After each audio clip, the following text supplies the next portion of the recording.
শয়তানকে পাথর মারার জন্য ছোট ব্যাগ, এটা খুবই গুরুত্বপূর্ণ। ছোট জিনিস কিন্তু ভালো কাজে আসে। প্রিমিয়াম কোয়ালিটি একটা জাইতুন মিসওয়াক। আচ্ছা এটা হেরাম পরা অবস্থায় কোনো সুগন্ধিওয়ালা ব্রাশ ইউজ করতে পারবে না। ওখানে রোদটা খুবই প্রখর, খুবই গরম। আচ্ছা আশা করা যায় আল্লাহ না করুক এবার মানে 50-এর কাছাকাছি থাকবে তাপমাত্রা। এই জন্য সাদা ছাতাটা আমার জন্য খুবই সহায়ক। যেমন এই ছুরিটা হচ্ছে ফল খাওয়ার জন্য, এটা হচ্ছে হেরাম পরা অবস্থায় কোনো সুগন্ধিওয়ালা সাবান ইউজ করতে পারবে না। আশা করা যায় এটা পড়লে আপনার ওখানে তাপমাত্রা যদি থাকে 50, তাহলে আপনার কমসে কম 10 কম লাগবে। এটা যে পর্দার একটা বিষয় আছে, পর্দার জন্য।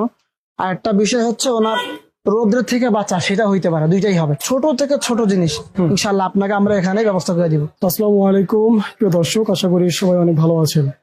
প্রিয় দর্শক, আমি এখন আছি বাইতুল মোকাররম জাতীয় মসজিদের নিচতলায়, যেটা হচ্ছে বাংলাদেশের মধ্যে অন্যতম বিখ্যাত আতর টুপির পাইকারি মার্কেট।